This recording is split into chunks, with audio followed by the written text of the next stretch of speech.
Do you want supports to break off like this? Stay tuned. Let's go through Orca Slicer together and I'll get you the best support profile you've used.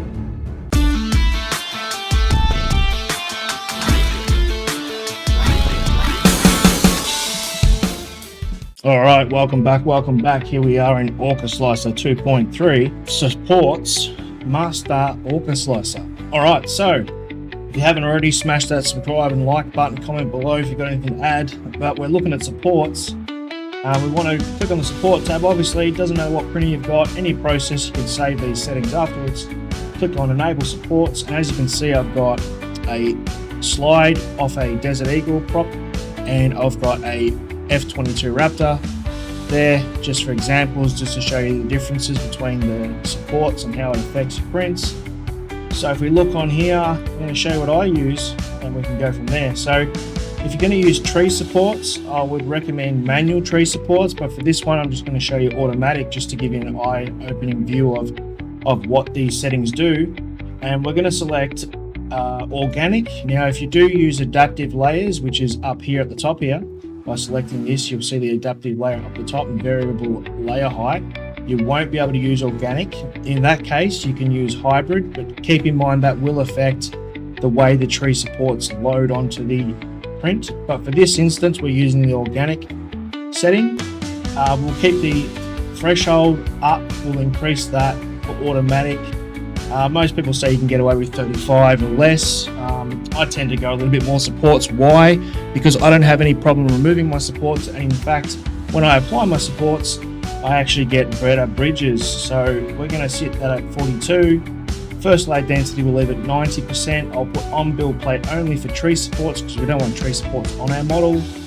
And I'm going to remove small overhangs only because I'm fussy and I like to have every support detail covered. So moving on from there, we'll leave our support and raft details at default. Now we get into the nitty gritty. And what we're going to do now is we're going to change our top Z height. Now our top Z distance, which we'll show you once we hit slice, and we'll go through what it actually applies. And we're going to change that to 2.6 or 2.7. Choice is yours. I'm going to sit with 2.6. And what that does is that adjusts the distance from the top of the support to the actual print model. And bottom Z distance, I'm just going to put 2.1. So an extra 1 millimeter there. And that's just going to give us a little bit of extra clearance from the bottom of the pattern from the support base. The base pattern, so that we can actually get our tree supports off a lot easier, I'm going to use hollow. That makes it easier for the tree supports to break away. Now you can use honeycomb, but that's entirely up to you. I prefer to use hollow, and if the branches are bigger, I just increase to an extra layer line, but we'll touch on that in a minute. So we've got 26 on the Z, 21 on the bottom Z, and then our bases of our tree trunks are going to be hollow. Now, if we were just not to do anything further and just slice that, you will see once it's sliced, right here, we'll zoom in.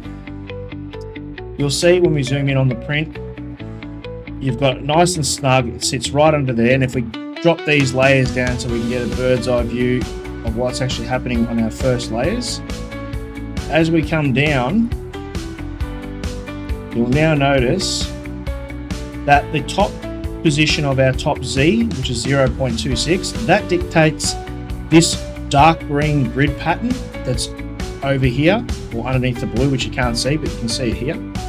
That pattern there, okay, which is under our interface settings, which is default at the moment, that is going to below that, where the tree trunk branches end, to the distance between that to the actual print, that is the top Z distance.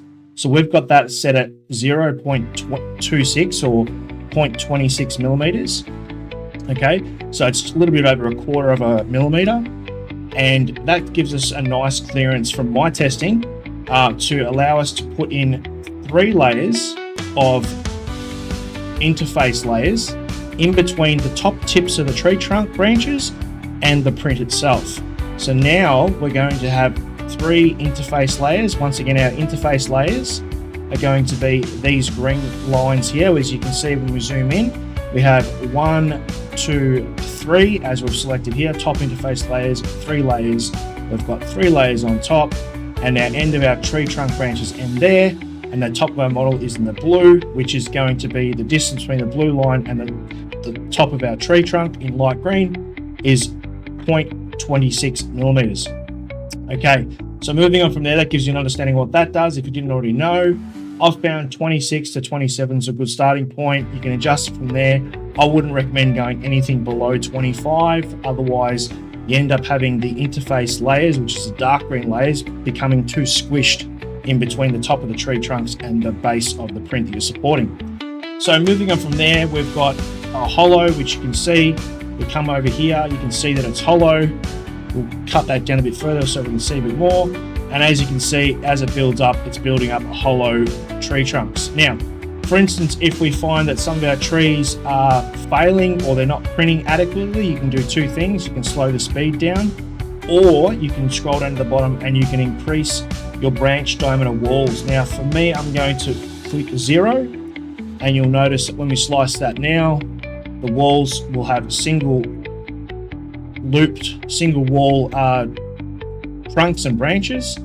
Now, if you have bigger branches that you want and with a slightly more angle for your tree trunk supports, and you want to increase the density or the strength of the supports so they don't break away while you're printing, you can simply just put that as a number 4. So anything 4 millimeters or bigger in diameter for the tree trunk is now going to have a double wall thickness.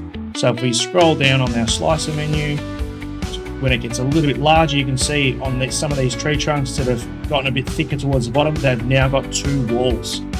So instead of having a single wall, they've now got 2 walls. So that's optional.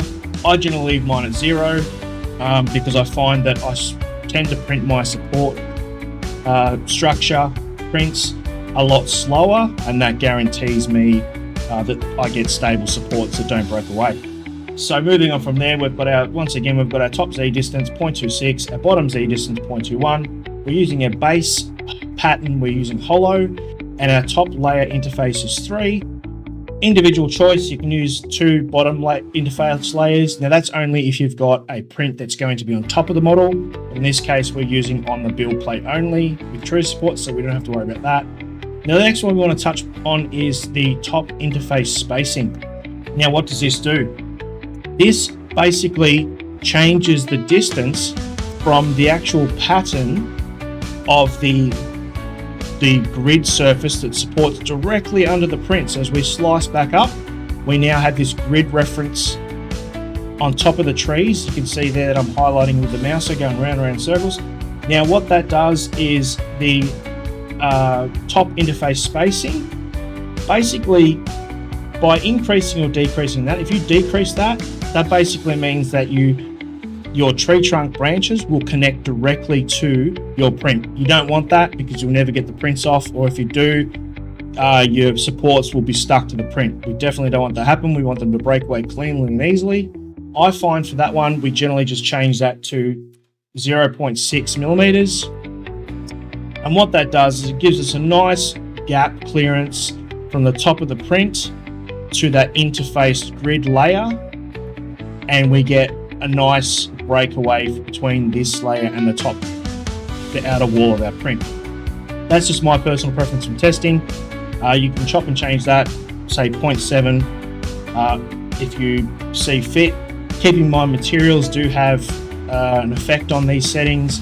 If you're using PETG or other materials that might be a little bit more stringy, that tend to deform a little bit more when you're printing, or if you haven't got your printer dialed in with the calibrations as well as what it should, that can be a variable that can cause an issue with that as well. So pretty much one of the last few that we're going to adjust is basically our support object XY. And what that's going to do is that's going to give us a gap clearance between any corners or edges or in and outs we have on the print. So if we were to basically scroll up to a point where we can see a branch going internally into a tube, which we'll do on the end of this barrel section here. At the very front here, you can see where the cursor is. Now, if we change that to 0.45, what that's going to do is that's going to give us more clearance between the sides of each front and back and sides of the actual tree trunk to where it has clearance going around or through the print. So if you have tree branches that go between two print areas, whether it be a hollow section like you see on the front of this Desert Eagle slide, that distance of 0.35 will change to 0.45, and now we're going to have slightly more gap clearance between the outer circumference or the inner circumference of that barrel on this slide and the tree trunk supports themselves. So you get a little bit more clearance. So that means that you're not going to run the risk of your tree trunk branches colliding with your print that you're printing. Now, that's most of the settings that I use that I find work very, very well. One of the other things you can do is increase your tree branch diameter, which is just down the bottom in tree supports. I generally go with 3 on that one, and that generally gives me a little bit thicker branches, because if you use 2 smaller branches, you will find that not only do you have to print them slower, but because they are smaller, you tend to have slightly more failures with the branches breaking away during print, generally due to vibrations or travel movements, or if something or the filament knocks one of the smaller branches during a travel path, that can be an issue. So just by increasing that to 3 millimeters in diameter, it just gives the branches a little bit more thicker density, a little bit wider in circumference, and that enables a bit more stability. So that's basically it for that. One other little tip I will give you for your supports to make this nice and short and quick. These are the profiles for supports that I've been using for probably the last 2 years. They've served very well in every single print I use. One of the other biggest things I can give you as far as supports, which everyone seems to miss out on, is you can have all these supports, as you can see on the left hand side tab, dialed in absolutely perfectly. But if you do not adjust your speed to compensate, and you're doing a print at 150, 200 millimeters a second plus 300 millimeters a second, whatever you're printing at, with whether it be a bed slinger Cartesian printer or a Core XY printer, you're doing high-speed prints, you're going to want to slow your support speed down. Now, generally, I will always have my support speed at around 60 to 70 millimeters a second, not 600 like I've just typed in there, but 60. And the support interface, which is probably the most important aspect of your printing speed when it comes to printing supports, is the support interface, which is going to print the mesh that binds that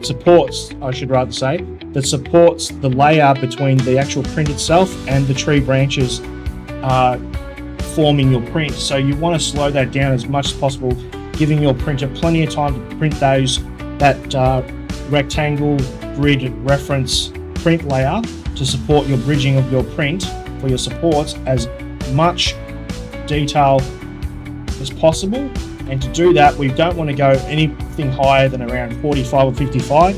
If it's got small details in it and it's a smaller size or diameter print, you want to bring that down to around 35 or 25. Now that's very slow, and people say, well, that's going to slow things down. It's not really, because it's only going to slow down. It's going to come full circle whether your travel speed is 350, 250, or if you're using a Core XY printer and your print travel speeds are 500, it's going to fly around, and as soon as it comes to that tree support, it's going to hit the brakes.